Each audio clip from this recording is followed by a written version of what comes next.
Hello दोस्तों, स्वागत है आप सभी का आपके अपने YouTube चैनल टिशन में।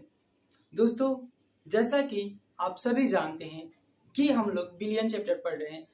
12th क्लास के बिलियन चैप्टर का रिवीजन कर रहे हैं, जिसमें कि हम लोग बिलियन क्या होता है, बिलियन के कितने प्रकार होते हैं, बिलियन के कौन कौन से प्रकार होते हैं, इन सभी बातों को जान चुके हैं।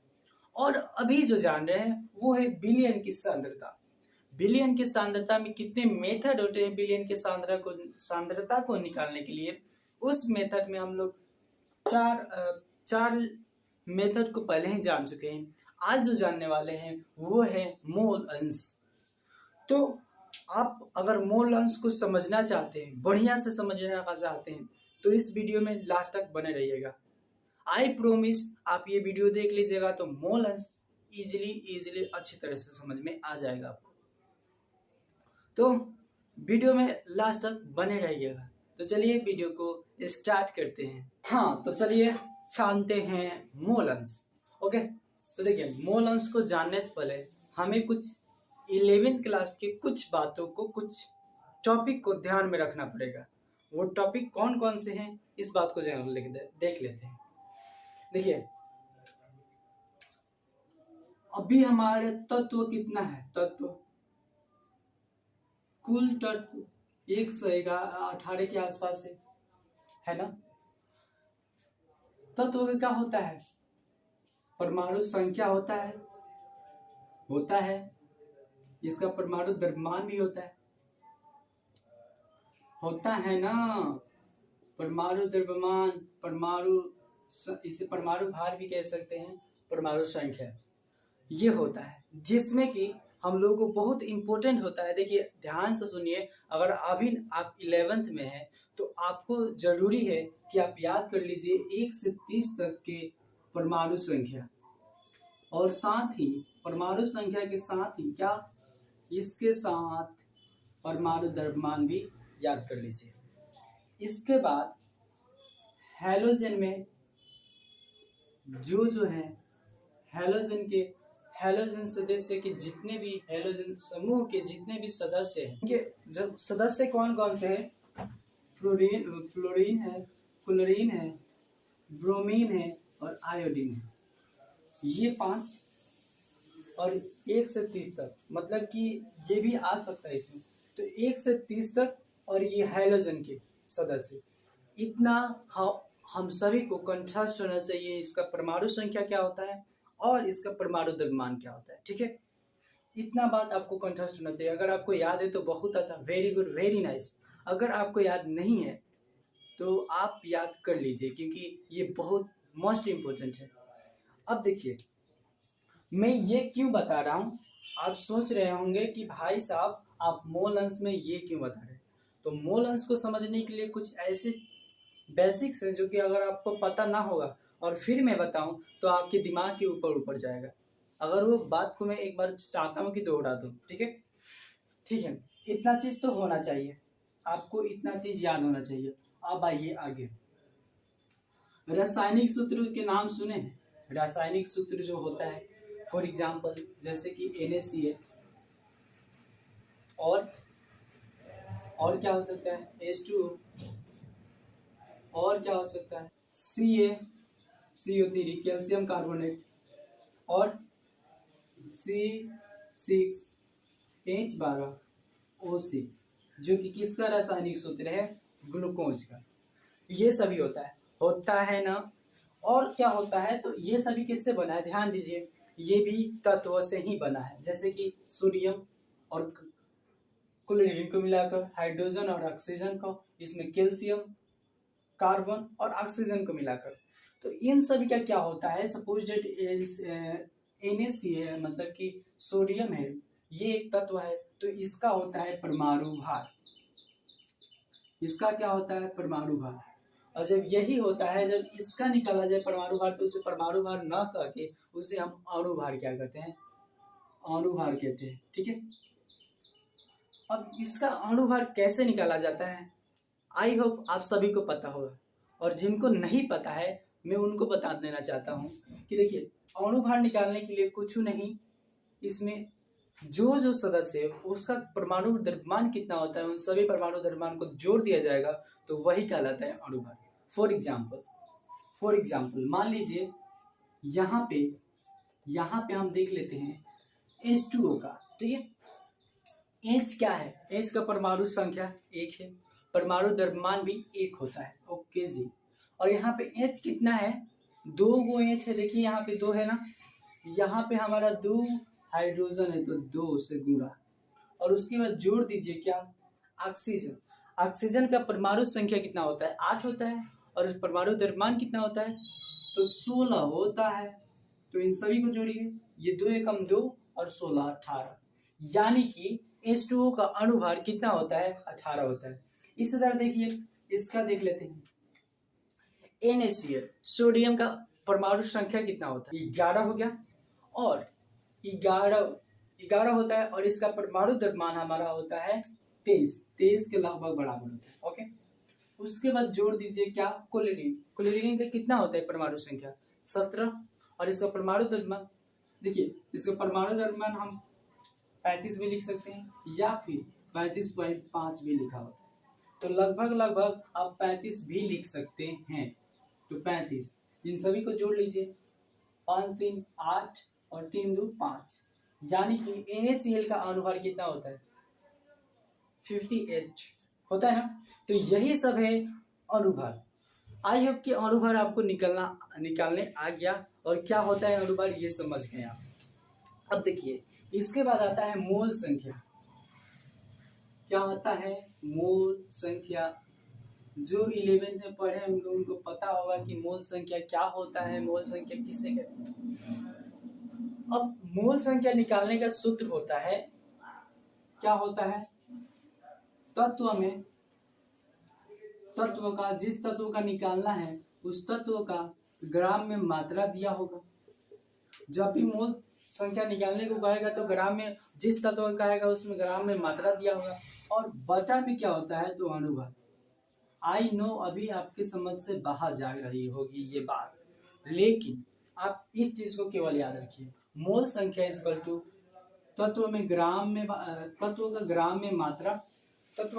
मात्रा या ग्राम में मात्रा बटा अणुभार होता है। ठीक है भाई, आप अभी इस चीज को याद रखिए कि अणुभार और ग्राम में मात्रा, मोल संख्या इक्वल टू तत्व में ग्राम में मात्रा बटा अणुभार। इस बात को आप ध्यान रखिए। अब ये कहाँ लगेगा मैं आपको बताऊंगा आगे इस वीडियो में, तो चलिए इसको लिख लीजिए। अब समझ में आएगा कि मोल संख्या और मोल क्या कहते हैं, अणुभार किसे कहते हैं। ठीक है, इसमें आप क्लियर। अब चलिए जानते हैं, अब आ गया हम इतना, मतलब कि हम लोग हो गए कि अब हम जान सके कि मोल अंश किसे कहते हैं। ओके, चलिए मोल अंश जानते हैं। तो मोल अंश का डिफिनीशन क्या होता है? तो सबसे पहले मोल अंश की परिभाषा को लिखना चाहेंगे हम, तो इसका परिभाषा क्या होता है? तो इसका परिभाषा होता है, किसी बिलियन में विलेय या विलायक के किसी एक घटक की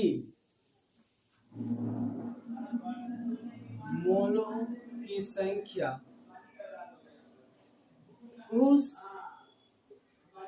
बिलियन के कुल मोलों की संख्या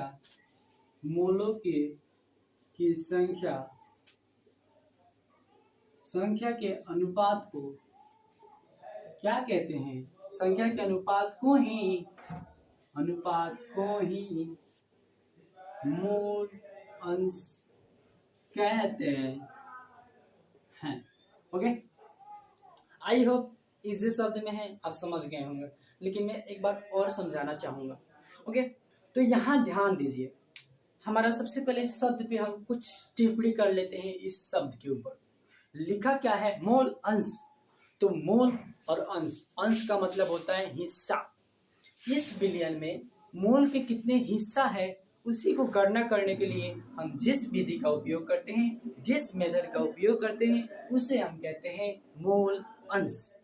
फॉर एग्जाम्पल आप ऐसे समझिए, मान लीजिए मेरे पास 10 रुपया है। ओके, इस 10 रुपया में दो लड़के हैं, एक को मैंने 5 रुपया दिया, एक को मैंने 5 रुपया दिया। तो बताओ इस 10 रुपये का जो 10 रुपया था उसका कितना, मतलब कि 10 रुपये का कितना प्रतिशत हिस्सा इस लड़के के पास है। मान लीजिए ये लड़का बी ए है और ये बी है, तो और कितना हिस्सा बी के पास है। बात समझ में आ रही है मेरा? आई होप मैं, देखिए मैं आपको एकदम शुरू से, मैं चाहता हूँ कि एकदम शुरू से उठाया जाए, आपको इस तरह समझ में आएगा। ठीक है, तो ये बात समझ में आ गया कि मोल मतलब कि बिलियन में मोलों की हिस्सा को ज्ञात करने के लिए जिस विधि का उपयोग किया जाता है उस विधि को मोल अंश कहते हैं। अब देखिए यहाँ पे क्या है, किसी बिलियन में विलेय या विलाय की मोलों की संख्या, हमारे पास बिलियन होता है, उस बिलियन में विलेय और विलायक होता है। तो इन दोनों में से अगर मान लीजिए कि हमें मोलों की विलायक के मोलों की मोल अंश निकालना है, तो क्या करेंगे, जहां ये अवयव कह रहा है वहां पे किसका लेंगे, विलायक की मोल की संख्या। उसके बाद उसमें कितना क्या है, मोलों की संख्या, इन दोनों के अनुपात को ही मोल अंश कहते हैं। तो इसका सूत्र तो सीधा दिखाई दे रहा है, तो चलिए इसका सूत्र लिख लेते हैं। या अच्छा हाँ, इससे पहले एक चीज मैं बता देना चाहता हूँ कि मोल अंश को हम किससे निरूपित करते हैं, काई से निरूपित करते हैं। लिख सकते हैं आप मोल अंश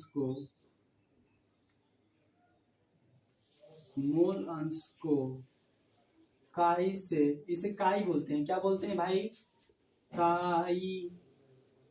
काई से निरूपित करते हैं, निरूपित करते हैं। ओके, अब इसका सूत्र लिख लेते हैं। ओके, तो क्या होगा इसका सूत्र, सीधा दिखाई दे रहा है, मोल अंश इक्वल टू, कह रहा है कि एक घटक की मोलों की संख्या उसकी कुल मोलों का अनुपात होता है, अनुपात इक्वल टू बटा में होता है।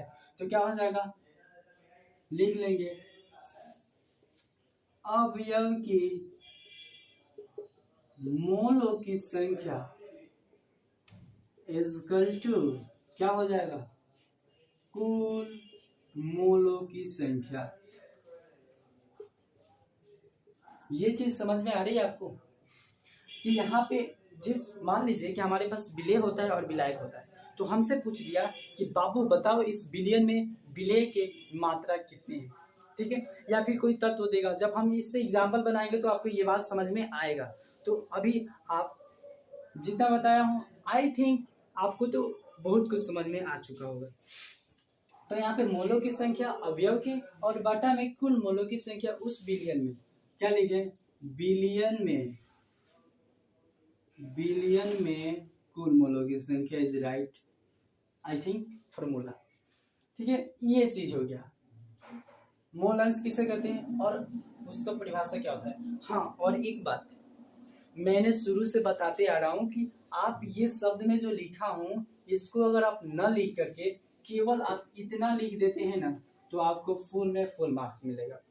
मैं ये शुरू से ही बता रहा हूँ भाई कि आप अगर एग्जाम में आपसे पूछा कि मोल अंश का परिभाषा क्या होता है, उस जगह पे आप केवल इस चीज को लिख देते हैं तो भी आपको फुल मार्क्स मिलेगा। और आप चाहें तो दोनों भी लिख सकते हैं, ये आपके ऊपर निर्भर करता है, बट ये इतना भी लिखेंगे तो नंबर मिल जाएगा, ये ग्रांटेड है। ओके, अब कुछ एग्जाम्पल से समझते हैं इसे। फॉर एग्जाम्पल हमारे पास एक बर्तन है जिसमें कि 3 अवयव हैं, ए है, बी है और सी है। इसके मोलों की संख्या क्या है, एन ए है, इसके मोलों की संख्या क्या है, एन बी से हम निरूपित करते हैं, और इसमें मोलों की संख्या मान लीजिए एन सी है। ओके, अब आपसे कहे कि अवयव ए की मोलों की संख्या मोल अंश ज्ञात कीजिए, तो मैंने क्या बताया कि मोल अंश को हम पाई से निरूपित करते हैं, और जब ए बोले तो यहाँ पे ए का बात हो जाएगा। ठीक है, तो इसका सूत्र क्या बताया मैंने, क्या बताया कि मोलों की संख्या तो इसके मोलों की संख्या को हम Na माने हैं बटा कुल मोलों की संख्या, तो ये है Na plus Nb plus Nc, मतलब तीनों मोलों की संख्या। तो ये हो गया Na मतलब कि A मोलों की संख्या। और देखिए इस सभी जितने भी मोल है ना, उन सभी मोलों को हम एक चीज से दर्शाते हैं और दैट इज Nt से। समझ में आ गया ये बात? ये हो गए, इतना समझ में आ गया। आपको सभी क्लियर दिखाई दे रहा है ना? एक मिनट, ये छुप रहा है थोड़ा सा। हाँ हो गया, ये हो गया। अब दूसरा का देख लेते हैं। लगता है मिटाना पड़ेगा, जगह की कमी है। तो यहाँ पे देख लेते हैं। देखिए अब अगर हम निकालना चाहें अब बी का मूल अंश निकालने को, तो कैसे निकालेंगे? यहाँ हो जाएगा Nb बटा Nt। अगर आप निकालना चाहें मूल सी अवयव का मूल अंश, तो क्या हो जाएगा? Nc बटा Nt। यही ना होगा? तो ये हो गया आपका सूत्र। और एक चीज है, और एक इसमें फॉर्मूला होता है। इसमें एक चीज होता है, कहाँ बताऊं? एक मिनट, आप इसको स्क्रीनशॉट ले लीजिए। हो गया? चलिए आगे चलते हैं। इतना समझ में आ गया है आपको? क्या होगा? आगे चलते हैं। मैं इस वीडियो को बड़ा कर रहा हूँ जान से। मैं चाहूँ तो इसको स्किप करके आगे बता सकता था, लेकिन जो चीज बताऊं और आपको समझ ना आए तो बताने का क्या मतलब? कोई मतलब बनता है? नहीं बनता है ना। तो इसीलिए एकदम बेसिक से चल रहे हैं। जिनको बेसिक आता है तो वो बोर्ड नहीं होंगे, क्योंकि हम जानते हैं ये रिवीजन है। आपको भी पता है ये रिवीजन है, और रिवीजन में सबको 2-3 बार, जितना बार रिवीजन हो जाए वो आपके लिए ही यूजफुल है। अच्छा, तो मैं क्या बता रहा था? तो मोल A plus mole B plus मोल अंश C, इन तीनों को जब बराबर में, पता है क्या होता है? एक होता है। ये हमारा एक, मान लीजिए कि सूत्र ही है। समझ में आ रहा है बात मेरा? मान लीजिए एक सूत्र है। कहिएगा कि अच्छा ये इतना क्यों आ गया? आपके क्वेश्चन दिमाग में चल रहा होगा। तो जाहिर सी बात है, इसके लिए हम क्या लिख रहे थे? Na plus Nt। ओके, और फिर क्या लिख रहे थे हम? Nb बटा Nt। फिर क्या? C में मोल की संख्या बता कुल संख्या, ये लिख रहे हैं हम। इतना सब समझ में आया? अब इसको जब हम भिन्न के जोड़ करेंगे तो ये सभी जुड़ेगा तो Nt हो जाएगा, और ये सभी Na प्लस सब जुड़ जाएंगे, जुड़ेगा ना। और हम जानते हैं, क्या जानते हैं भाई? कि Na plus Nb plus Nc equal to होता है Nt इक्वल टू Nt। ये कट कर कितना आ गया हमारा? एक आ गया। समझ में आया? तो यहीं से हमारा यहाँ पे आया है। तो ये सूत्र हमको काम में आता है जब हम क्वेश्चन बनाएंगे। तो आई होप कि मोल अंश आपको बहुत ही बढ़िया से समझ में आ गया। अब चलिए इस पे एक एग्जाम्पल बना लेते हैं। ओके, हाँ तो चलिए इस पे एक क्वेश्चन कर लेते हैं। बहुत ही प्यारा सा क्वेश्चन है, इजी सा क्वेश्चन है। इससे हमको सब कुछ समझ में क्लियर हो जाएगा। ओके, तो चलिए क्वेश्चन को पढ़ते हैं। क्वेश्चन को देखकर घबराना नहीं है, केवल पहले बढ़िया से उसको पढ़ते हैं। क्या है? एथिलीन ग्लाइकोल एथिलीन ग्लाइकोल, जिसका सूत्र ये होता है, रासायनिक सूत्र के मूल अंश की गणना करें। इसके मूल अंश की गणना करना है, यानी कि हमें क्या निकालना है? मूल अंश को हम काय से निरूपित करते हैं, और किसको निकालना है? H2SiO2 में, यानी कि ग्लाइकोल को ज्ञात करना है। ये तो क्वेश्चन में पहले ही बोल चुका है, बोला है ना? यस। अब दिया है, इसके लिए कुछ दिया होगा ना बनाने के लिए। उसके बाद बोला यदि विलयन में एस मतलब कि ग्लाइकोल का 20% द्रव्यमान उपस्थित है। अब ध्यान दीजिए, विलयन किस चीज से बनता है? एक विलेय से बनता है और एक विलायक से बनता है। और इस बात को हमेशा याद रखिए कि जब क्वेश्चन में एक चीज दिया है तो उसके साथ हमारा पानी भी है। क्या है भाई साहब? पानी है। अब सपोज डेट, अब यहाँ पे 20% दिया है, इसी से निकालेंगे। ठीक है, मान लीजिए हमारा कोई विलयन है, ठीक है, और वो बिलियन कितना परसेंट होता है? 100% होता है। इस 100% में से H2O, H2SiO2 यानी कि ग्लाइकोल कितना परसेंटेज है? 20। यानी कि इसका मात्रा कितना है? इस बिलियन में इसका कितना मात्रा है? 20 ग्राम मात्रा है। और बचा कितना ग्राम? हमारा 80 ग्राम मात्रा बचा। तो मैं क्या बोल रहा हूँ कि बिलियन दो चीजों से मिलकर बनता है, विलेय से, ध्यान दीजिए यहाँ पे, और विलायक से। तो यहाँ पे हमें विलेय तो दिया है कि C2H6O2, लेकिन जब विलायक इसमें नहीं दिया हो तो समझ जाइए जब भी विलायक नहीं दिया होता है तो वहां पे एक चीज होता है, हमेशा होता है, वो होता है H2O यानी कि पानी। ओके, पानी से ही तो विलायक बनता है अधिक से अधिक। तो ये चीज दिया है। तो यहाँ पे हमारा H2O कितना हो जाएगा? ये हो गया 20, तो 100 में से 20 घटाओ, 80 ग्राम। तो ग्राम में मात्रा पता चल गया, चला ना? चल गया। ओके, अब आगे चलते हैं। तो इस चीज को निकालने के लिए क्या करेंगे हम? K2S6O2 को निकालने के लिए सूत्र क्या होता है? सूत्र क्या हो जाएगा? तो हमारा हो जाएगा मोलों में किसकी संख्या। तो किस चीज का निकालने को कर रहा है? हमारा ग्लाइकोल का कहता है। तो मोलों की संख्या किसके लिए? ग्लाइकोल के लिए। तो क्या हो जाएगा? इसका सूत्र यहाँ पे लिख दीजिए, बटा, अब हो जाएगा कुल क्या? कुल मोलों की संख्या। तो इसमें H2O भी है, तो क्या होगा? N glycol plus NH2। बात समझ में आ रहा है यहाँ तक? मैंने शुरू में ही आपको समझाया है, तो ये बात तो ग्रांटेड है कि समझ में आना चाहिए। ओके, अब ये चीज हो गया। अब हम जानते हैं कि मोलों की संख्या के लिए हम क्या सूत्र जाने, याद कीजिए। हम कुछ देर पीछे हम लोगों ने क्या सूत्र जाना क्या चीज, उसको रफ में कीजिएगा। जब भी मोलों की संख्या ज्ञात करने का है तो उसको हम रफ में ज्ञात करेंगे। तो हम यहाँ पे ज्ञात कर लेते हैं, ठीक है। कहा है कि ग्राम में मात्रा बटा अनुभाग। तो बताइए, अगर हम निकाले ग्लाइकोल को, ग्लाइकोल का क्या दिखाई दे रहा है आपको? एक मिनट, हाँ। तो यहाँ पे इसका अगर हम क्या निकालें, मोल की संख्या निकाले, तो कह रहा है ग्राम में मात्रा। तो इसके ग्राम में मात्रा कितना है? 20। ओके जी, 20। अब इसका अनुभार निकाल कर देखते हैं। अनुभार निकाले तो देखिए C कितना है? C का होता है, क्या होता है? 6 होता है, और ये हो जाएगा 12। तो इसका परमाणु द्रव्यमान 12 गुणे 2 प्लस इसका क्या होता है? 1 होता है इसका परमाणु द्रव्यमान, और 6 गो है। ऑक्सीजन का कितना होता है? 16 होता है, और कितना है? 2 गो है। तो ये हो गया 24, ये हो गया 6, और ये हो गया 32। सभी को जोड़िए, कितना हो जाएगा? ये आ जाएगा हमारा 62। यानी कि अनुभार कितना है? 62।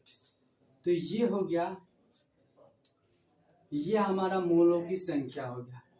इतना ही हमारा क्या हो गया? मोलों की संख्या इसका। अब पानी का निकाले, ठीक है। पानी में कितना ग्राम में मात्रा है? मात्रा मैंने आपको क्या सूत्र लिखा है था मोल संख्या के लिए? मोल संख्या के लिए अभी क्या सूत्र लिखवाया था मैं? ग्राम में मात्रा बटा अनुभाग, ठीक है। तो यहाँ पे ग्राम में मात्रा कितना है? अब जल के लिए तो 80 है। अब इसका अनुभाग निकालो, तो ये हो गया, अभी मैंने ये भी निकाला था, और ये इसका हो गया 16 = 18। 18 होता है ना? तो यहाँ पे हो जाएगा, यहाँ पे क्या हो जाएगा भाई मेरे? तो यहाँ पे हो जाएगा, एक मिनट, हाँ, यहाँ पे हो जाएगा 18। तो ये हो गया मोलों की संख्या। तो अब यहाँ पे इसका मान रख देते हैं। तो यहाँ पे कितना हो जाएगा? 20/60। और फिर क्या होगा? फिर यहाँ पे इसका रखा जाएगा मोल संख्या, और फिर इसका रख दो 80 और 18। इसको सॉल्व कीजिए। जब आप इसको सॉल्व कीजिएगा, इसको जब आप सॉल्व कीजिएगा तो एक चीज आएगा, वो कितना होगा? इसको देखिए सॉल्व कैसे कीजिएगा। आप सॉल्व करने के लिए इसमें भाग कर दीजिए, जितना आए उससे लिख दीजिए। फिर इसमें भाग कीजिए, जितना आए उसको लिखकर प्लस करके जोड़ दीजिए। अच्छा चलिए हम ही कर देते हैं। जब आप इसमें भाग कीजिएगा तो आपका 0.32 आएगा। इसके मतलब कि इतना ही आएगा। और फिर आप जब इसमें भाग कीजिएगा तो ये दोनों है, तो आपका जब कीजिएगा तो इतना आएगा, और प्लस जब इसमें भाग कीजिएगा तो हमारा 4.44 आ जाएगा, और जब इसको सॉल्व कीजिएगा तो हमारा आंसर आएगा 0.067 और कुछ आएगा। तो जब 0.67 आ जाएगा तो यहाँ पे हम लगभग में मान लेते हैं 8, तो यही आ जाएगा हमारा लगभग में आंसर आ गया। ठीक है, अब ये किसका रहा, ये तो ग्लाइकल का रहा। अब इसमें पानी भी है, तो हम मतलब यहाँ तो पूछा केवल इतना आंसर हो जाएगा, लेकिन आपको यहाँ पे पानी का भी अगर आप चाहें, अगर पूछ दिया निकालने को तो कैसे निकालेंगे, फिर इतना करने की जरूरत नहीं है। हम लोग एक सूत्र जाने, क्या मैं इसे मिटा सकता हूँ? आप लोग स्क्रीनशॉट ले लीजिए, इस क्वेश्चन को स्क्रीनशॉट लीजिए, मैं क्वेश्चन को मिटाने जा रहा हूँ। ठीक है, यहाँ पे देखिए मैंने क्या बताया आपको, अभी आपको एक सूत्र बताया कि मोलों की पूरा में जैसे कि मोलों की संख्या बराबर, उसके बाद इक्वल टू क्या होता है, 1 होता है। तो हमारे बिलियन में कितना, ये तो 3 अवयव है, 2 भी अवयव है, तो यहाँ पे 2 अवयव इक्वल टू ये मतलब कि नहीं है। तो ये चीज है, तो हमें मिल गया है किसका मान, इसका मान तो मिल गया है, ग्लाइकोल का मान मिल गया है, यानी कि ए मतलब कि काई ए का मान मिल गया है, तो इसका मान रख दीजिएगा। ठीक है, प्लस अब ये हो गया H2O का मान, मोलों की संख्या 1 है, तो हम यहाँ पे क्या लिख सकते हैं, ये किसका है, मोलों की संख्या है ना, किसके, पानी के मोलों की संख्या। अब 1 में से इतना को आप क्या कीजिए, घटा दीजिए, जितना आएगा वो हो जाएगा हमारा किसका मान, तो ये हो जाएगा इस बिलियन में पानी के मोल अंश। ठीक है, तो यही हुआ, मतलब कि ये सूत्र मैंने इसीलिए आपको बताया था। तो ये सभी क्वेश्चन समझ में आ गया, क्लियर, मोल अंश क्लियर, इसके क्वेश्चन क्लियर। तो यहाँ तक आई होप आपको ये वीडियो अच्छा लगा हो, तो प्लीज वीडियो अच्छा लगा हो तो लाइक कीजिए, और अच्छा लगा हो तो सब्सक्राइब कीजिए, और इससे ज्यादा अच्छा लगा हो तो अपने दोस्तों के पास शेयर करो भाई, इस वीडियो को ज्यादा से ज्यादा प्लीज प्लीज प्लीज शेयर कीजिए। और बाकी रहा, यहाँ तक वीडियो देखने के लिए धन्यवाद।